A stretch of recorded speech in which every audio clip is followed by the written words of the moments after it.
తాకట్లో ఉన్న బంగారాన్ని విడిపించి ఆ రోజున మార్కెట్ ధర కట్టి మిగిలిన డబ్బును మీకు అందిస్తుంది కొమ్మూరి గోల్డ్.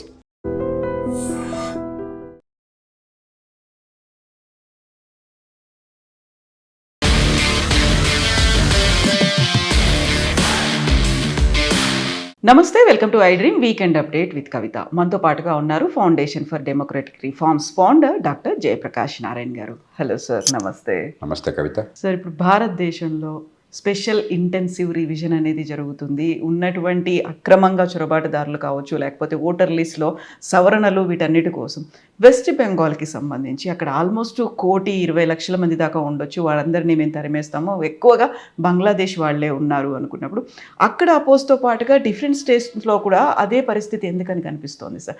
ఎస్ఐఆర్ ఎందుకని వచ్చింది? నిజంగా ఆ లక్ష్యాల్ని నెరవేరుతుందా? 1999లో కవిత దేశంలో మొట్టమొదటిసారిగా ఎఫ్డిఆర్ లోక్సత్తా ఓటర్ల జాబితాలో అవకతవకల్ని బయటపెట్టింది. అప్పటిదాకా నాకు కూడా తెలియదు.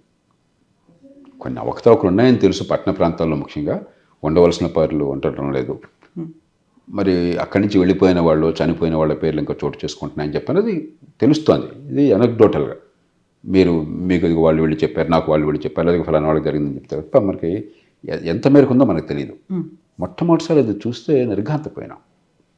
గ్రామీణ ప్రాంతాల్లో 1999లో దాదాపు 12% పొరపాట్లు ఉన్నాయి.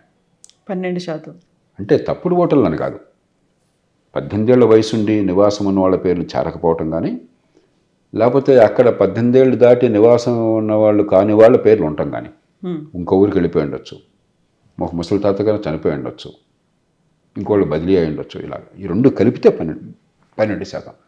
పట్టణ ప్రాంతాల్లో 45%, నగరాల్లో ముఖ్యంగా.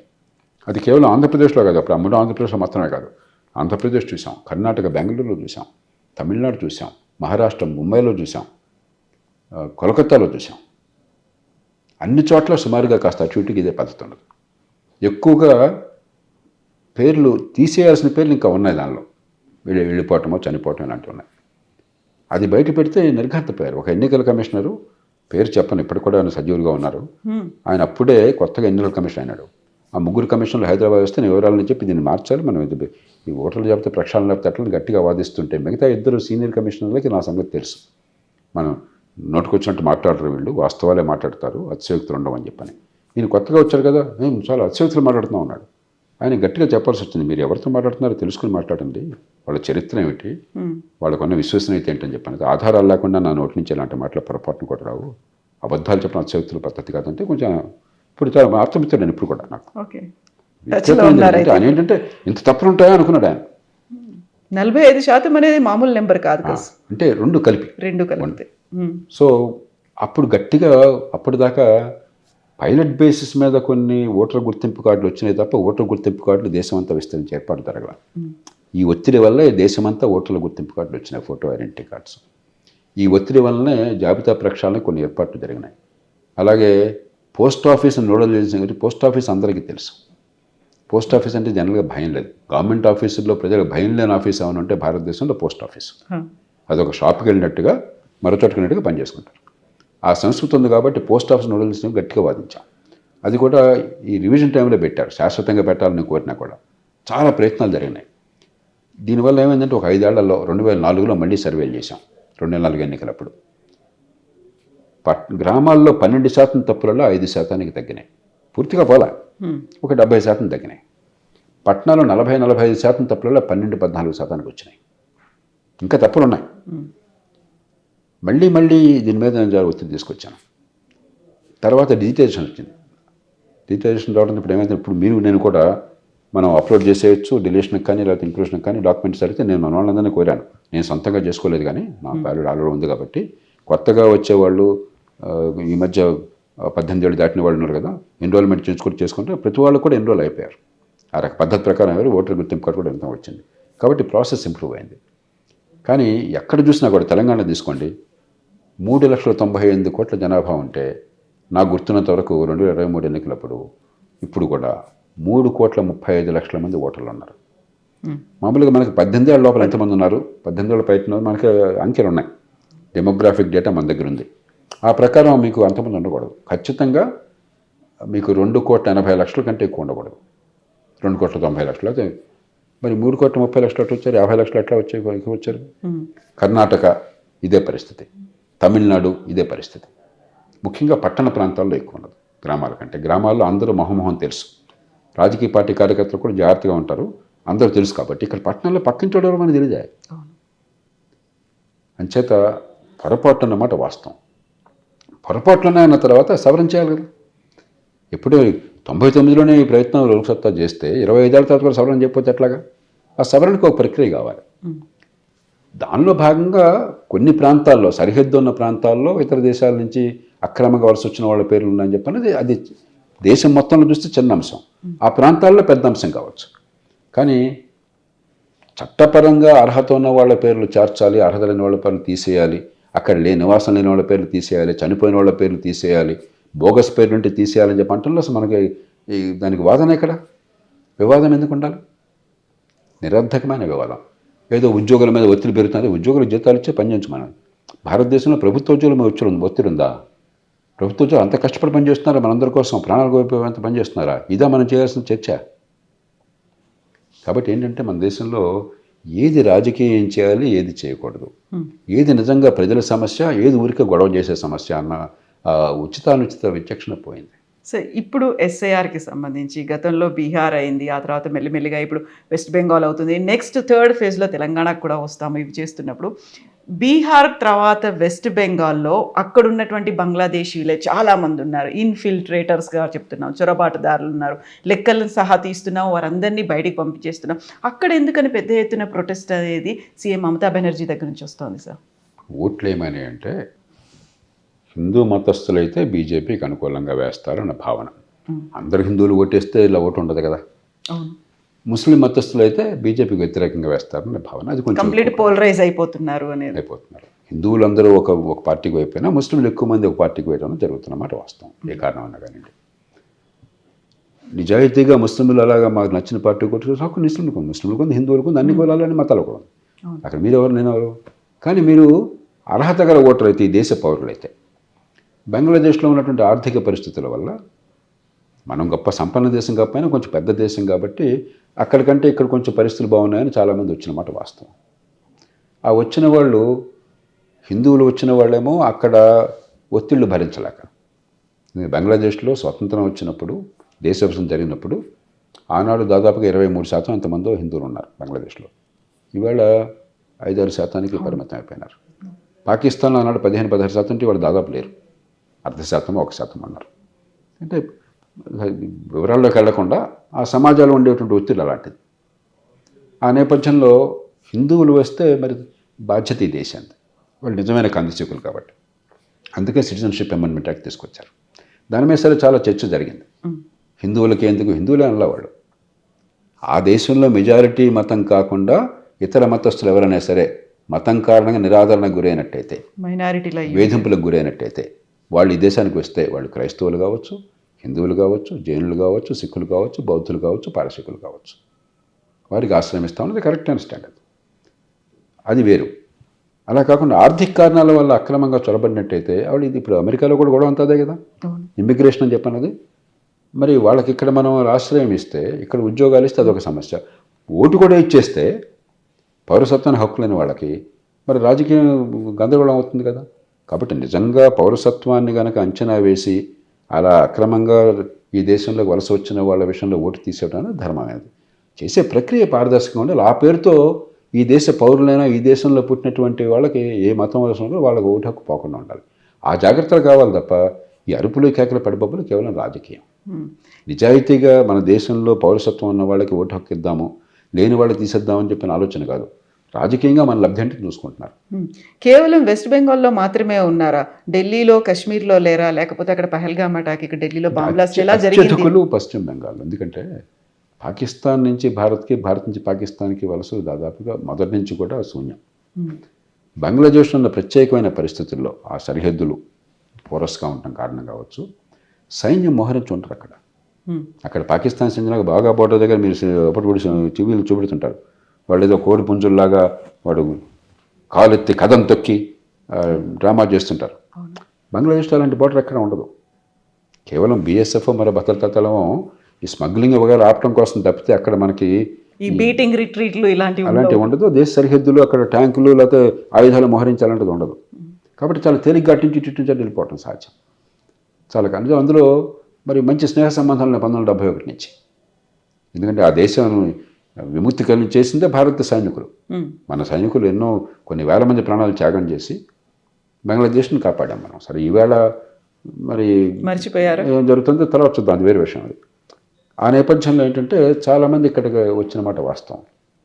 అలా వచ్చినప్పుడు అక్కడ సమస్య ఎక్కువ ఉంది. కొంతమంది ఇతర ప్రాంతాలు ఉండొచ్చు, కానీ ఇక్కడ వేలల్లో ఉంటే అక్కడ లక్షల్లో ఉంటుంది. అయితే అలా అయితే ఇలాంటి వాళ్ళనేమో పంపిస్తున్నాము. షేక్ హసీనాని ఎందుకు పంపించట్లా, కనీసం ఓటర్లుగా తీసేస్తాం అంటున్నారు. ఎవరు పంపించట్లా. ఇంతమందిని పంపించడానికి ప్రభుత్వానికి కోరిక లేదు. మళ్ళీ గొడవ అవుతుంది. పాపం వాళ్ళు బతుకుతున్నారు, వాళ్ళని తీసేది ఎందుకని చెప్పంటారు. షేక్ హసీనాని ఎందుకు పెట్టుకున్నారు అనేటువంటి ఒక వాదన. ఒక దేశంలో ప్రజాస్వామ్యబద్ధంగా ఎన్నికైన ప్రభుత్వాధినేత, మన దేశంతో సత్సంబంధాలు ఉన్నటువంటి ఒక ప్రభుత్వం లేక పార్టీ నాయకురాలు, ఆ దేశంలో లౌకికవాదాన్ని నిరంతరం పెంచి పోషించినటువంటి మనిషి, ఉగ్రవాదాన్ని అదుపు చేసిన మనిషి.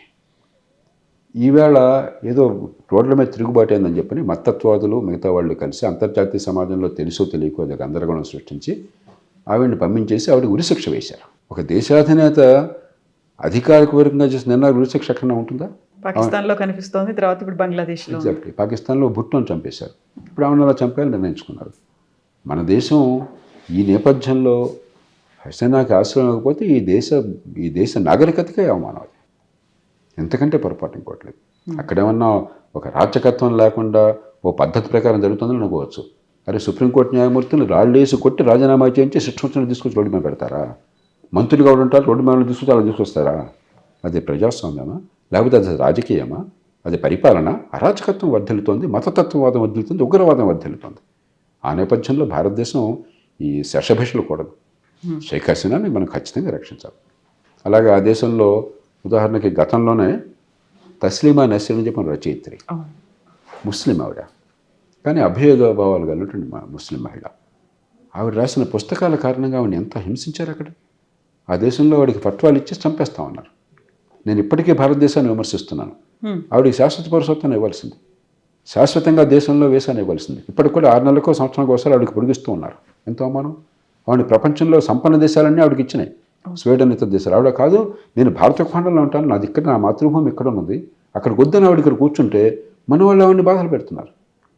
కాబట్టి ఈ కేసుల్లో ఎందుకు ఆశ్రయం ఇచ్చారని కాదు, ఆశ్రయం ఇవ్వకపోతే ఎందుకు వెళ్ళదని మనం నిలదీయాలి. ఇప్పుడు ఆశ్రయం గురించి మాట్లాడుకుంటున్నప్పుడు చొరబాటుదారుల గురించి ఎస్ఐఆర్ అనేది వచ్చింది, ఐడెంటిఫై చేస్తున్నారు, వాళ్ళంతా అక్రమంగా మన భారతదేశంలోకి వచ్చారనుకున్నప్పుడు అదే బంగ్లాదేశ్ దగ్గరలో అందులో ఉన్నటువంటి హిందువుల్ని మనం తెచ్చుకోవాలి అనేటువంటి మాట, లేకుంటే వాళ్ళకి సపోర్ట్గా మేము ఉన్నామని ఇప్పటికే అక్కడ ఉన్న హిందువుల మీద అత్యాచారాలు అనుకున్నాం. ఇప్పుడు మీరు కొంచెం ఆశ్చర్య సాధ్యంగా మాట్లాడాలి. 1947లోనే స్పష్టంగా విధాన ప్రకటన మనం చేశాం. దేశ విభజన కర్మ కొద్దీ అక్కడ గీత గీశారు.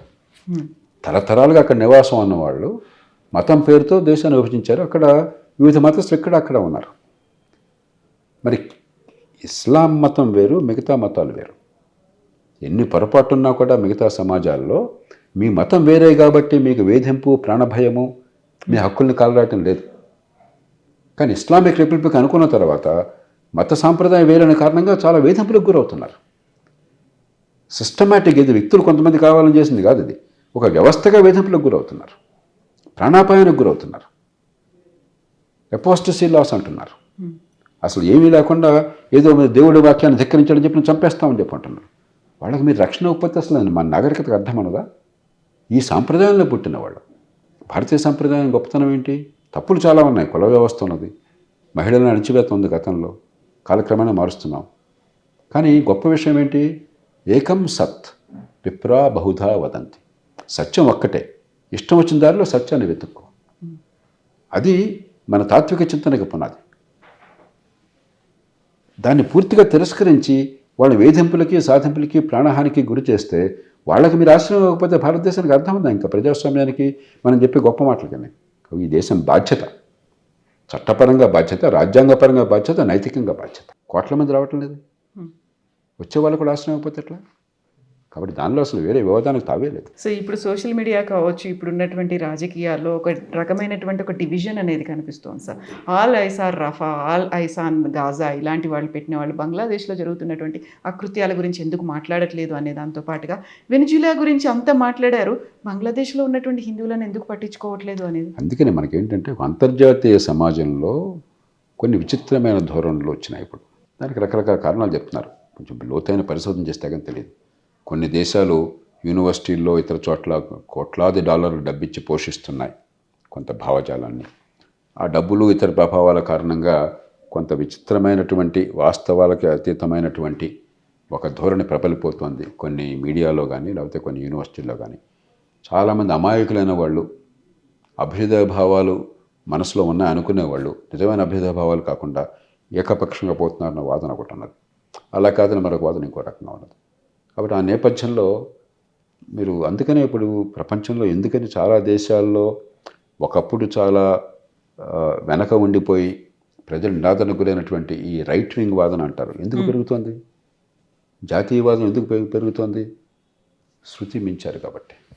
దాని నేపథ్యంలో కొన్ని అంశాలనేమో చిన్నదే మనం గోరంతలు కొండంతలు చేసి గందరగోళం చేస్తున్నాం, మరి కొన్ని అంశాలను తప్పెట్టేస్తున్నారు.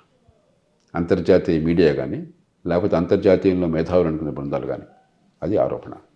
కాబట్టి మనం వాస్తవాల ఆధారంగా చూడాలి. అరిస్టాటిల్ ఎప్పుడో 2500 సంవత్సరాల క్రితం చెప్పాడు, వీక్ మైండ్స్, చాలా బలహీన మనస్కులు వ్యక్తులను గురించి ఆలోచిస్తారు. మోదీ, రాహుల్ గాంధీ, ఈయన పక్షం ఆయనకు వ్యతిరేకం, అది చాలా బలహీన మనస్కులు చేసేది. సగటు మనుషులు సంఘటనలు చూస్తారు, ఇవాళ జరిగింది దాని మీదే ఆ రోజు ఆ గంట సేపు మనం అంతా ఆవేశపడిపోవటం. విజ్ఞత గల మనుషులు, బలమైన మనుషులు భావజాలాన్ని వాస్తవాన్ని ఆధారం చేసి సమాజ నిర్మాణం కోసం కృషి చేస్తారు. ప్రపంచంలో ఈవేళ బలహీన మనస్కుల సంఖ్య పెరిగింది, మీడియాలో కూడా బలమైన మనస్కుల సంఖ్య తగ్గుతున్నది, శాతం తగ్గుతుంది. కాబట్టి మనం చూడాల్సింది ఇప్పుడు కూడా అంశాల ప్రాతిపదికన, భావాల ప్రాతిపదికన తప్ప నరేంద్ర మోదీయా, రాహుల్ గాంధీయా, రేవంత్ రెడ్డా, కేసీఆర్, చంద్రబాబు నాయుడు, జగన్, దీని నుంచి బయటపడి వాస్తవము, తర్కము, సమాజ ప్రయోజనము, గతానుభవము, ప్రపంచానుభవము, మంచి సమాజం కోసం పరిష్కారము, దాని మీద దృష్టి పెడితే అభిప్రాయ భేదాలు దానిలో కూడా ఉండొచ్చు, తప్పలేదు. సమాజానికి మంచి జరగడం కోసం అభిప్రాయం, మీ అభిప్రాయం ఉండొచ్చు, నా అభిప్రాయం కూడా కావచ్చు. ఏది సరైనది నీకు తెలుస్తుంది, సమాజం నీకు తెలుస్తుంది, చరిత్ర నీకు తెలుస్తుంది. కానీ అది కాకుండా వ్యక్తుల చుట్టూ ప్రతి విషయంలో కూడా నువ్వు ఈ పార్టీ మనిషివా, ఆ పార్టీ మనిషివా, ఈ కులం మనిషివా, ఆ కులం మనిషివా, అలా మనం సంకుచితం చేసుకుంటే సమాజం అల్లకల్లోలం అవుతుంది.